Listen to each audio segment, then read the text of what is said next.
Episode 3 of today's show, or segment number 3, December 28th, 2016. Just looking through some of the headlines, news articles. This one particularly is about the celebs who refused to perform at Trump's inauguration.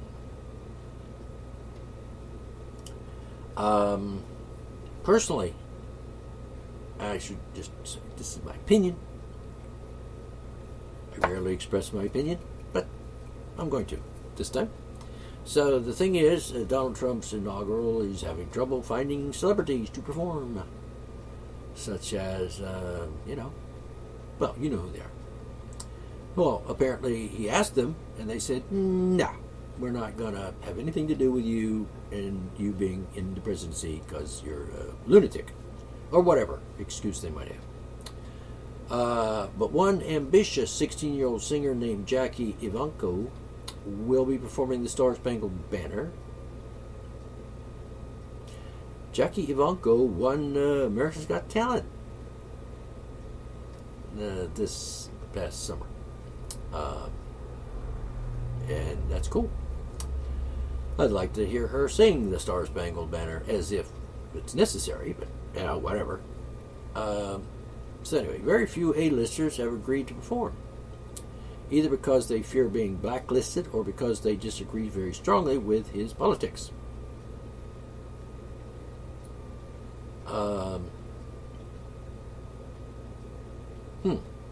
Really? But there are many celebrities who have officially refused to perform at his inauguration so far. Well, let's see now. Legendary British performer Elton John was the first rumored performer for the big day, but that was quickly extinguished by the man himself. He told The Guardian, "I don't really want my music to be involved in anything to do with an American election campaign. I'm British. I've met Donald Trump. He was very nice to me. It's nothing personal. His political views are his own. Mine are very different. I'm not a Republican in a million years. I'm not a Republican in a million years." Really? Why not ask Ted fucking Nugent or one of those fucking country stars? They'll do it for you. Now, really. Elton John, as we know, is gay. And at some point married somebody of the same gender as him. And that's fine. I don't have a problem with that. But if he's a person that is leaning towards socialism and other nasty kind of people like Hillary the cunt puke bitch, then it's best he doesn't get involved with politics anywhere, because that's just silly. And Ted Nugent, what a crazy guy. But you know what? I agree with him most of the time. Except for when he gets talking about Christianity, which is a fool's religion. Anyhow. And the next group, Gene Simmons was asked if Kiss would perform, but some political divides in the family led to a hard no from the frontman. He praised Donald in the past, saying he was the truest political animal I've ever seen on stage. Whatever that means.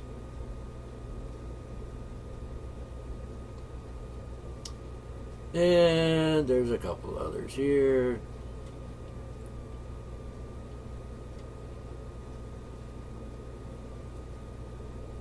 Other people I don't really care about. Doesn't matter. These people. Andre Bocelli, Italian tenor.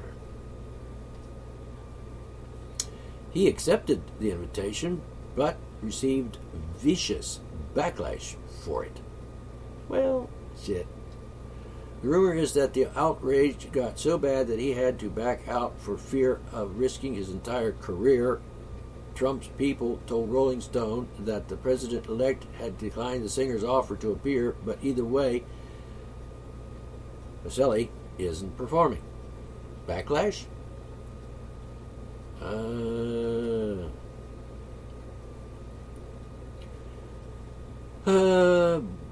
Brian Feldman joked on Twitter that the group would perform, which started some serious speculation. The what? Who are these people? The Chainsmokers. Some sort of singing group thing, whatever. The Chainsmokers are performing at the inauguration, it says. Not long after, a representative denied that the two DJ crew would be appearing in the inauguration. Garth Brooks initially showed interest in playing some music for Trump's crowd, telling TMZ that it's always about serving. That's what you do. But Brooks later told Variety that he backed out. Justin Timberlake, Brian Mars, Katy Perry, Aretha Franklin.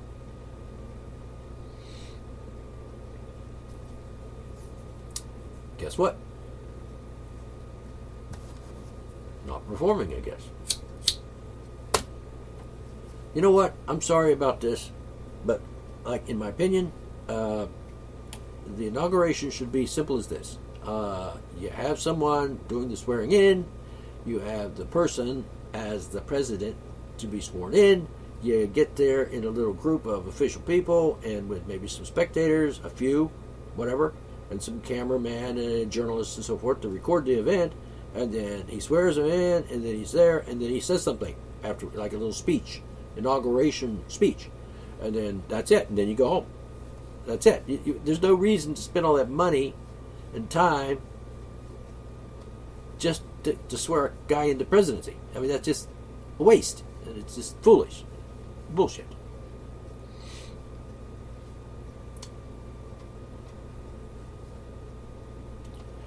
There have even been rumors that Trump was willing to offer ambassadorships if they participated. Yeah, really. It's almost 100% certain that none of these four will perform, the ones I just mentioned, despite being offered big bucks, according to the insiders from The Warp. Dave Foster.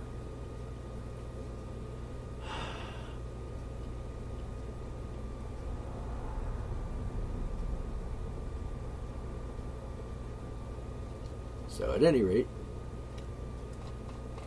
they're not going to go to do that. And if you don't like Donald Trump, then I'm guessing you shouldn't participate in his inauguration.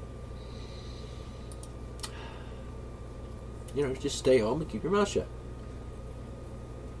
until the next day, and then you could talk all you want, like call him a lunatic and stuff. All right, what else we have here?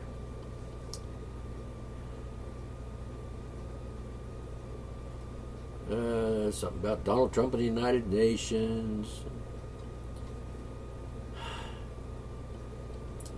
Democratic star says Trump will be most corrupt president ever, but here are some skeletons in his closet too.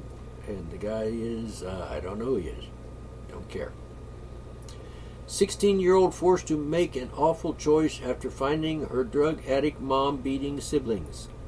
She did what was right. Probably ratted out her mother, I suppose. Now, okay, here's the deal. If you're in a family, like this 16-year-old girl, and you see somebody in your family, like, hitting people, beating people, like a mother beating a child, or a father beating a son, or whatever, I'm going to guess that you should probably do something about that. Like, number one, see if you can stop that. You know, stop that crime from happening. I think probably in whatever way necessary. Now, this is my view on this, but if I see somebody beating a child, I'm probably going to beat them severely, like to make them stop. You know, it's not going to happen, you're going to stop, or I'm going to hurt you. Because witnessing a crime and doing nothing is a crime, in my view. So if you see someone hitting a child, stop them. And I don't mean like call a cop. I mean stop them. You, stop them. And if you see, say, for example, you're walking down the street and you're passing a little alleyway, and you look down the alleyway, which is dark and everything, and back there you see somebody, apparently struggling with another person, and the person's on the ground, and the person on top is like wearing a uniform, and he's like, or even if he's not wearing a uniform, and he's obviously trying to rape this person, and the person on the ground, she's screaming, "Help me, help me, help me, don't rape me, don't rape me, help me, help me." And the guy on top of her slapping her around, hitting her in the face and shit, punching her in the gut, ripping her clothes off, and you like there, and you see this, and it's like, well, obviously this is a crime. The guy is hurting this person, and that's not good. My duty as a citizen, a human being, is to, I'm going to stop that. I'm going to go down the alley and say, "Hey, stop that!" And if the person doesn't stop that, I will maybe pull out my gun and shoot the fucker. Yeah. I think Dave Champion and I would agree on that. If you don't know who Dave Champion is, you should probably Google him.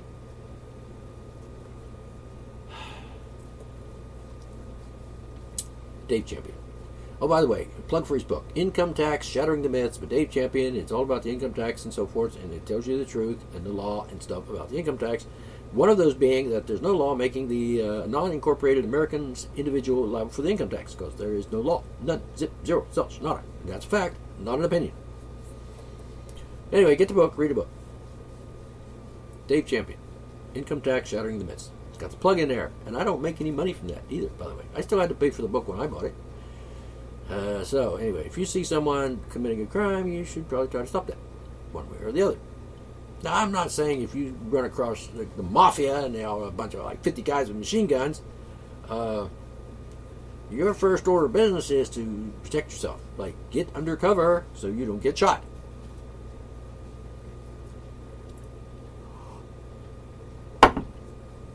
And maybe you should call the cops and let them deal with it.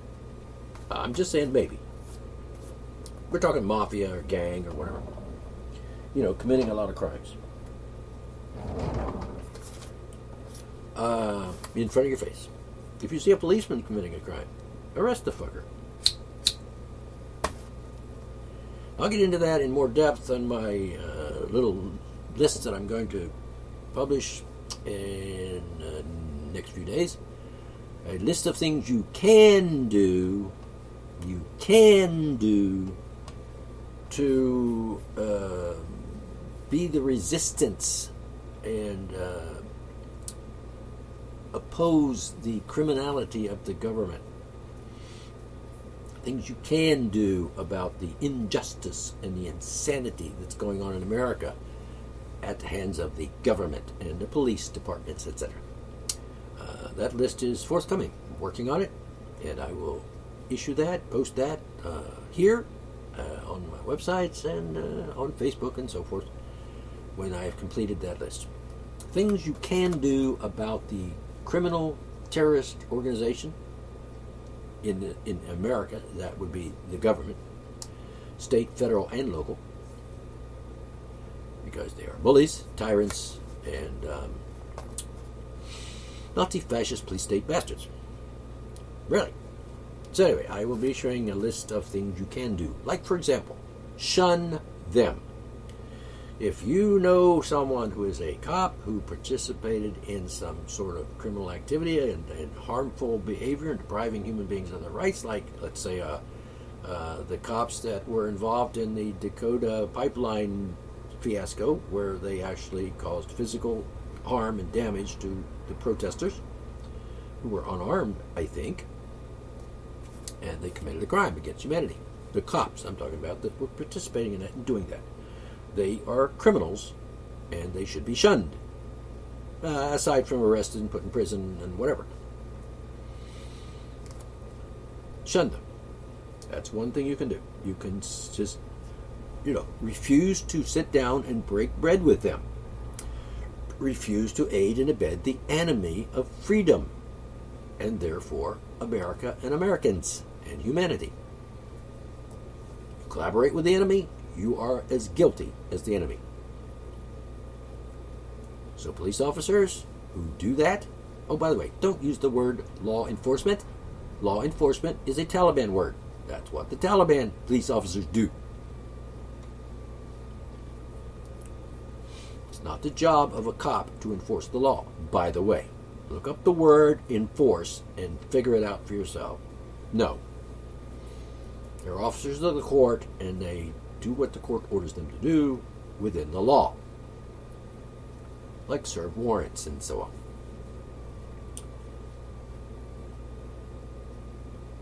Law enforcement. Oh, that's also that was the descriptive phrase to describe the Gestapo in Nazi Germany back in the 30s and 40s. So, do you want your country to be representative of a Nazi regime? Do you want your police officers to be known as the Gestapo, which are dreaded and feared animal barbaric criminals, psychopaths? So anyway, don't use the phrase law enforcement. And I know you've been brainwashed and indoctrinated and conditioned into thinking that, oh, that's what they're called. No. That's a recent development within the last few decades. I don't think anybody called the cops law enforcement back in 1805 or 1910 or whatever. Words mean what they mean. Don't use the words law enforcement to describe police officers. Not in America. Free country, you don't do that. Alright, Carrie Fisher died. You know, Princess Leia. Star Wars.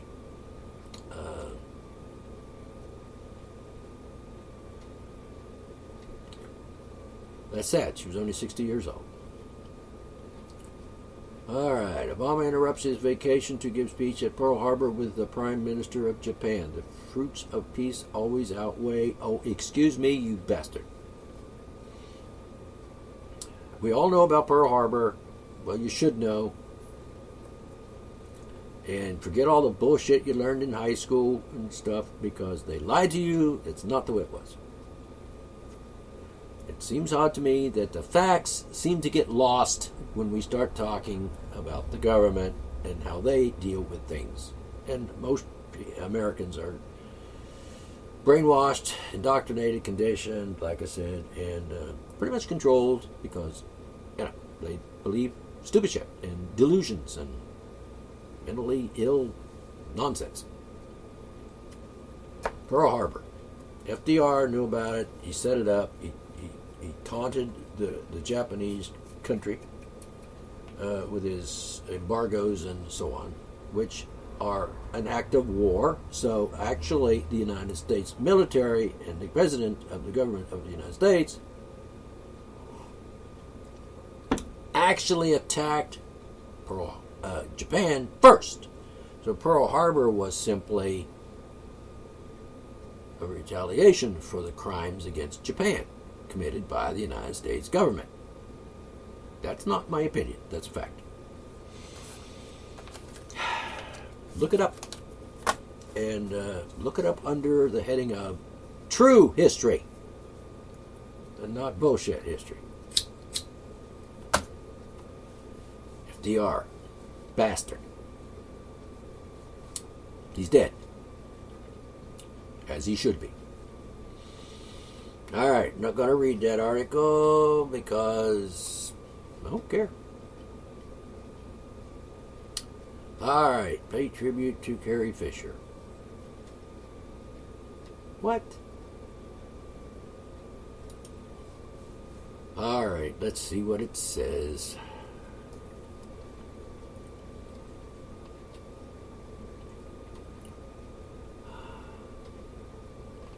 Headline.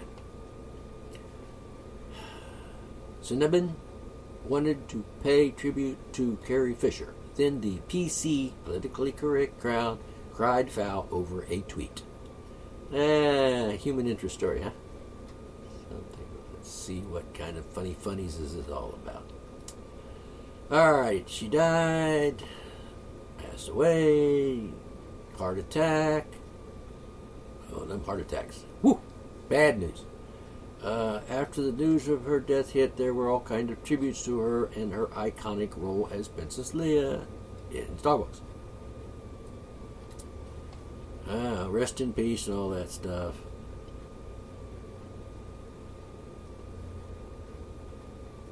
All right, get with the good stuff. Harrison Ford chimed in and paid tribute. Good for him. And we will all miss her. Yes, of course. Harrison Ford. Cool guy. All right. One tribute from the Cinnabon. Baked goods chain didn't go over well at all. It tweeted. Cinnabon tweeted. Rest in peace, Carrie Fisher. You always have the best buns in the galaxy.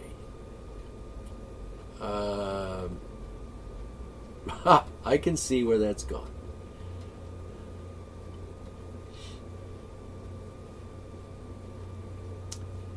While the tweet was a clear play on words from Cinnabon in reference to Princess Leia's famous hairstyle, some didn't see it like that. Really? These nitwits couldn't just let it go for what it was and just be... No. Nope. They can't do it. They just can't help themselves. They're fucking lunatics. So they just have to make a big deal out of it. And Jim says, and the award for most tasteless brand reaction to a celebrity death goes to Cinnabon. And Scott says, go fuck yourself. Operate a corporate bakery. I can't remember the last time I ate Cinnabon, but it was definitely the last time. Sick assholes, said Scott. Says Scott Presley, I don't think it was in poor taste for them to tweet this. It was more of a tribute to her Princess Leia Gussie. Princess Leia Gussie. Gussie. Princess. Whatever. Alright.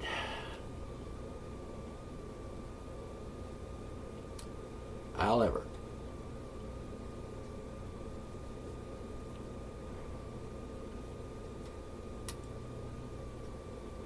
some people were offended.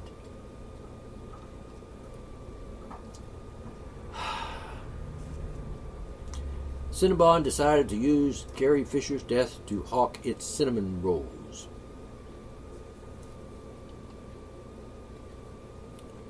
Well, guess what? Well, they shamed Cinnabon so badly that they deleted the tweet. Yeah. Pussies! I would have said, fuck you, assholes. And yet to release an official statement, but it hasn't stopped some from calling for a boycott of the company's locations. Are you kidding me? Are you fucking kidding me? Oh, there's no comments yet. Ha ha ha. Guess what? So anyway, people, here's the deal. It was not even close to being worthy of any attention. Just somebody said something, you might think it was not nice or it was in poor taste or whatever, that's fine. Just say so. Like, that was in poor taste, and then move fucking on. Jesus H. Christ. I kind of thought it was a cool, because she did have nice buttons, in her hair, not her butt. I guess you could say that. Oh, they're talking about her butt. Well, actually, I don't think her butt was all that great.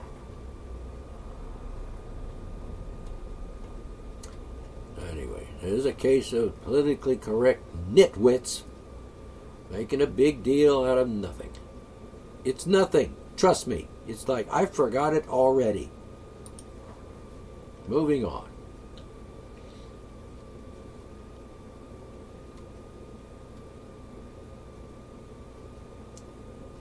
What else do we have?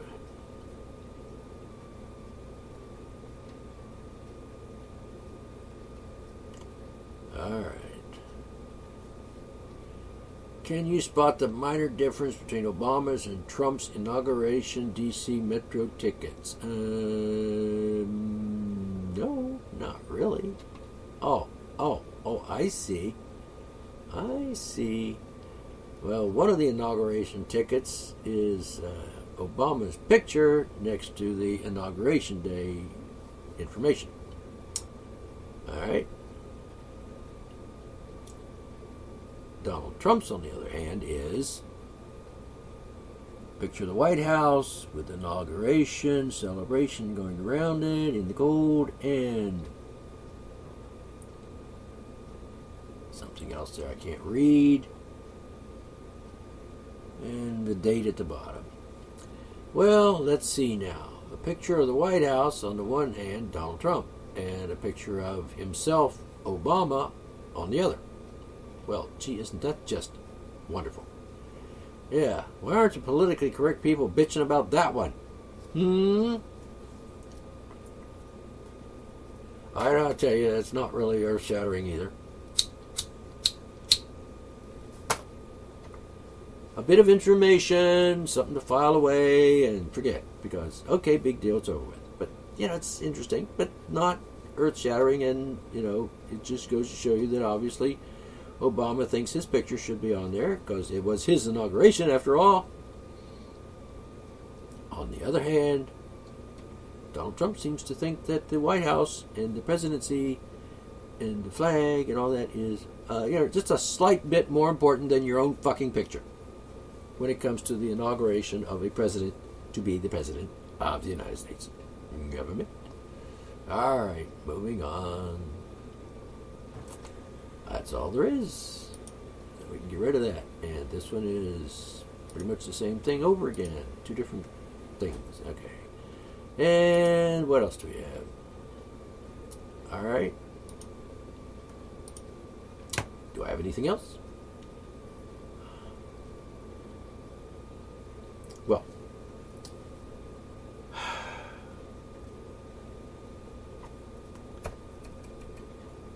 here's the thing.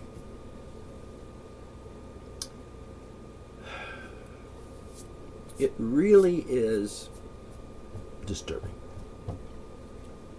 that many Americans are into this politically correct bullshit.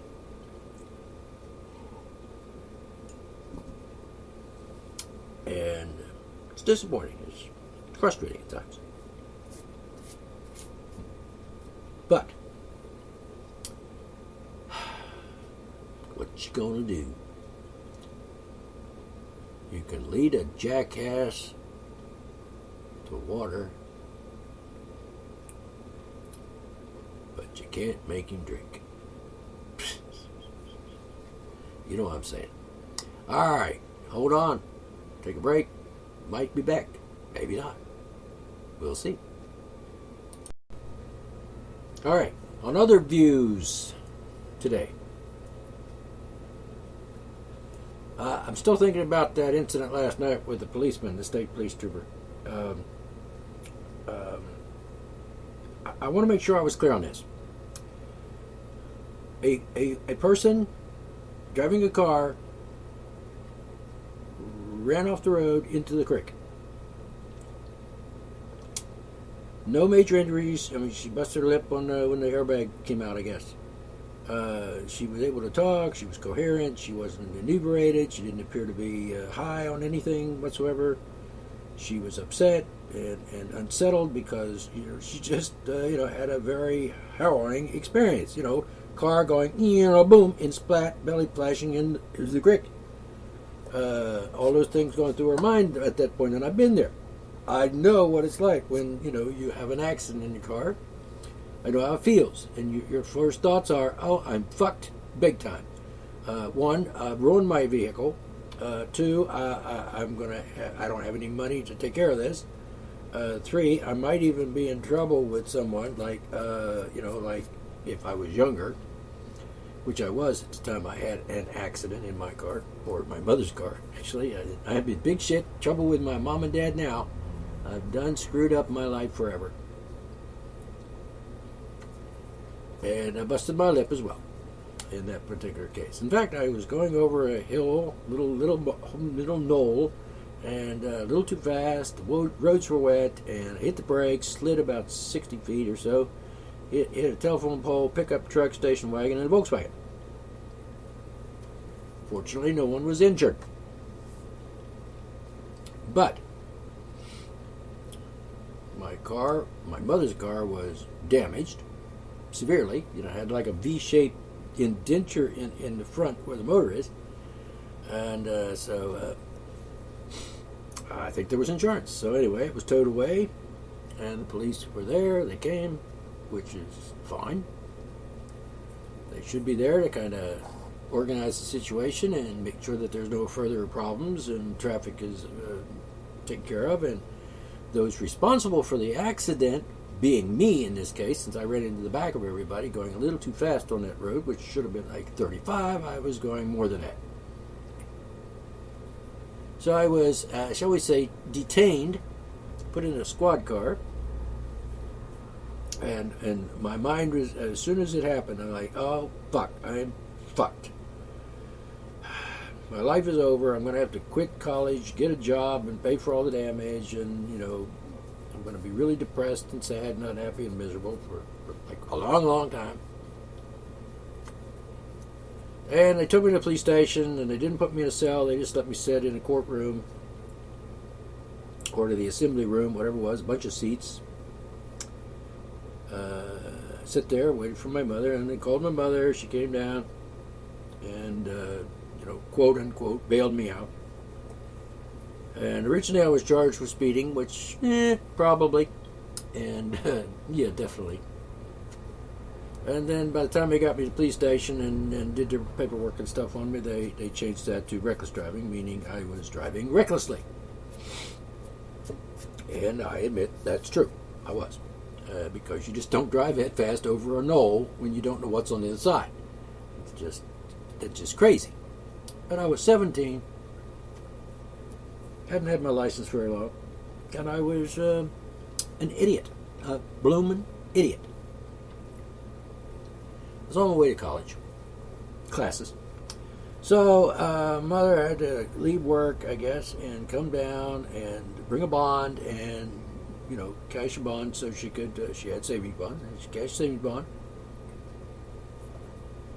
to put up what they call the bail. So that I could go home. And so I was allowed to go home after my mother paid the $100 bail.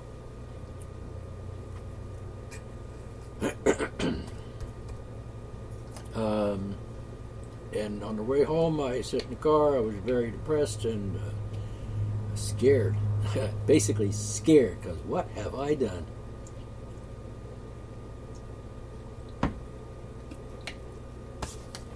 Well, the upshot is I didn't quit college, and I didn't get a job and pay the damages. The damages were what they were.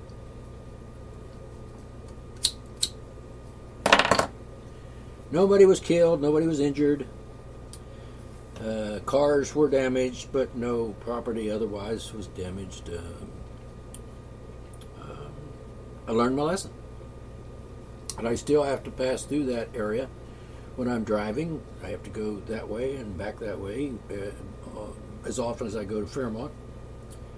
And we're driving through Fairmont to go to Morgantown. And every time I go over that little knoll, I remember that day and that feeling. And it was pretty awful. Thankfully, no one was hurt, injured, killed, maimed. The damage was a lot, considering my mother's car was repaired because they did have insurance on the car.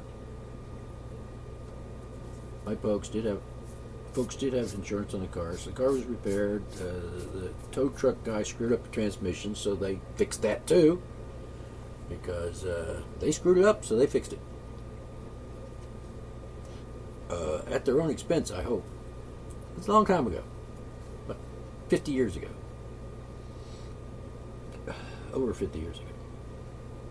But I still remember that lesson learned, and I still remember the feeling of that. And I hit the telephone pole, and that pretty much stopped me.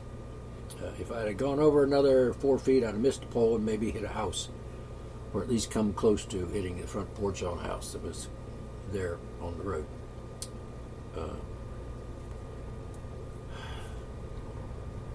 The upshot is that was basically I lost some points on my driver's license, whatever they were, 3 or 4, and didn't get any. Had to give up my license, my driver's license, because basically, you don't get to drive if you owe damages for property. So until those property damages were paid, I couldn't drive with a license, that is. And the thing is, and I was young and I was quite remorseful and felt really bad, but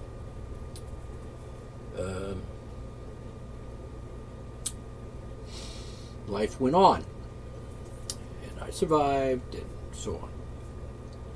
And my parents paid the damages that were required to be paid. In about a year, I got my license back.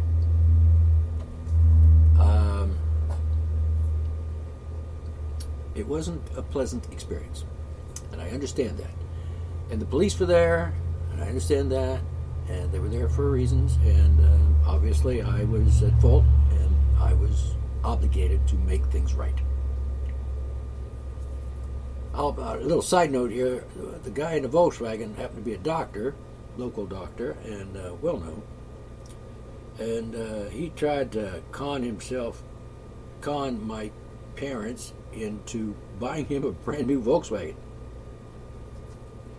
And he snuck the Volkswagen that was damaged in the back, motors in the back, of course, and damaged it, and the front too, as I recall. But he secreted it away to a garage in towards Grafton, which is a few miles out of Fairmont, in the hopes that he could get it fixed up and then perhaps sell it. Anyway, the next day after the accident, he showed up at my house in a brand new SUV. So obviously he wasn't without transportation.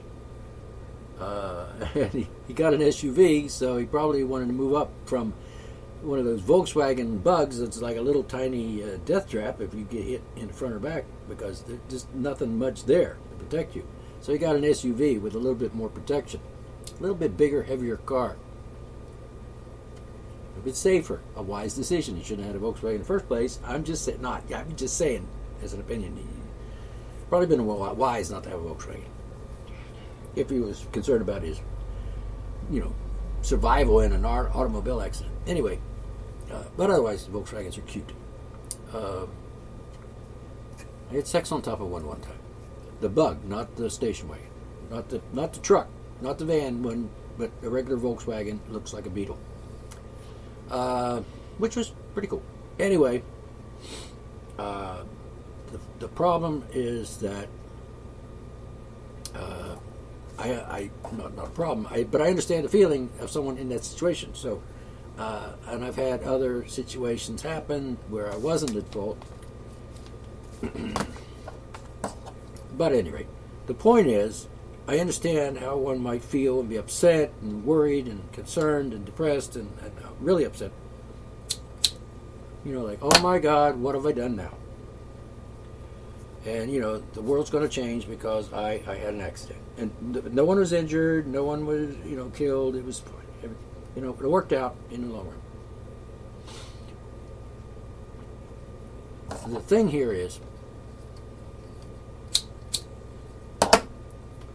I think police officers should understand that feeling too. And if they've never experienced it, if they've never actually been in an accident, if they hadn't had any children that have been in accidents like that, where no one was injured, I'm saying, then how could they possibly know the feeling? But they should. They should have some sort of training to help them understand. Be compassionate. And that's the problem with police officers today. I don't think many of them are compassionate towards the people they serve, as servants, by the way. So the problem here is police officers, as a rule, I think it is a rule, probably written down somewhere, don't be compassionate. Always thinking about the law and how you can trip someone up and finagle them into being a criminal and get them to confess to some sort of crime or catch them on some trick or entrapment. I think that's just criminal in itself. And so many cops in this country are in that game of entrapment, which is a crime. It's illegal.